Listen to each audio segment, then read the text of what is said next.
네, 계속해서 오늘의 대선 현장을 황예린 기자와 돌아보겠습니다. 자, 황 기자, 첫 번째 현장은 어디입니까?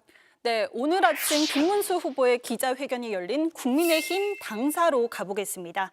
손학규 전 바른미래당 대표가 김 후보를 지지하겠다고 했는데 그런데 이런 얘기를 합니다. 제가 솔직하게 말씀드리겠습니다. 저는 김문수 이전에 한덕수를 지지했습니다.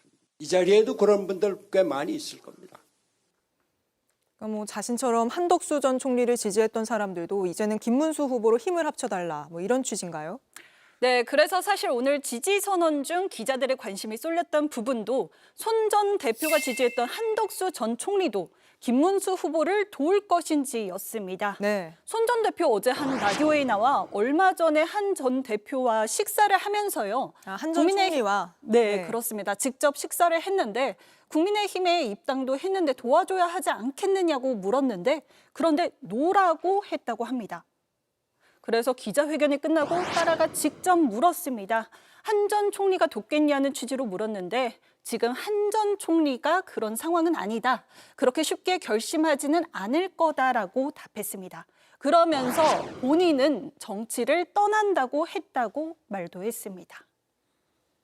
한 전 총리는 대통령 권한 대행 자리까지 내놓고 자신이 국민통합의 적임자라면서 대선에 출마했었는데요. 김문수 후보로 확정된 뒤 당사에선 김 후보를 한 번 만난 뒤론 공개석상에 나타나지 않고 있습니다. 네, 그렇군요. 두 번째 현장은 어딘가요? 네, 이재명 더불어민주당 후보가 찾은 경남 봉하마을입니다. 노무현, 문재인 전 대통령의 멘토로 잘 알려진 인물이죠. 송기인 신부를 예방하고 기자들과 만났는데요. K-엔비디아 지분 공유 논란에 대해 이렇게 설명했습니다.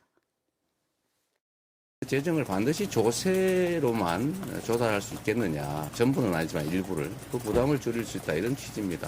그리고 엔비디아 얘기도 자꾸 왜곡되는데. 그러니까 이 K-엔비디아 지분 공유 발언이 논란이 계속되는 것 같으니까 이걸 다시 설명한 건가요? 네, 지난 3월 이 후보가 당에서 운영하는 유튜브에서 한 말이 발단이 된 건데요. 네. 당시 발언 직접 들어보겠습니다. 엔비디아 같은 회사가 하나 새로 생겼다. 그중에 국민의 지분이 30%다. 네. 그래서 그 70%는 민간이 가지고 네. 30%는 국민 모두가 나누면 굳이 세금에 막 그렇게 의존하지 않아도 되는 네네네. 오지 않을까요? 예. 당시 국민의힘 쪽에선 무서운 기본사회 구상이다. 사회주의라는 비판까지 나왔었는데요. 이러한 논란과 비판에 정면 돌파로 맞선 겁니다. 이 후보는 최근 유세 현장에서 셰시의 발언이나 커피 원가 120원 발언 등에 대해서도 직접 언급하고 있습니다. 논란을 피하지 않고 오히려 정면 대응을 통해서 털고 가자는 전략으로 풀이됩니다. 네, 마지막 현장도 바로 가보죠. 네, 김문수 후보에 대한 의사협회 간담회 현장입니다. 일정이 끝난 뒤 기자들로부터 사전 투표를 할 것인지 질문이 나왔습니다. 전날 윤석열 전 대통령이 부정선거를 다룬 영화를 보면서 부정선거 이슈가 다시 불거진 건데요. 김 후보의 사전 투표 여부에 관심이 쏠린 겁니다. 뭐라고 답했는지는 직접 들어보겠습니다. 그거 이제 한번 보겠습니다. 하여튼 투표율을 높여야 된다는 생각인 거죠. 그래서 우리가 투표 제도에 대해서도 많은 그 선관위하고 논의를 하고 있는데 그 부분 별도로 또 말씀드릴게요. 후보님 사전 투표를 종료하실 건가요? 사전 투표 종료하실 아니, 윤석열 전 대통령도 후보 때는 저도 사전투표하겠습니다 이러면서 사전투표를 독려했었는데 김문수 후보는 하겠다는 말을 안 하고 이렇게 떠난 거군요. 네, 오늘 오전 당 선대위 대책위에 대해서도 저희가 질문이 나왔었는데요. 여기서도 사전투표를 열심히 해달라고 독려할 생각이라면서도 김문수 후보가 할지는 모르겠다는 답이 나왔습니다. 보통 지지층의 투표를 독려하는 차원에서 후보들은 대부분 사전투표를 해왔습니다. 지난 대선을 보면요. 윤석열 전 대통령도 이재명 당시 민주당 후보도 사전투표를 했었죠.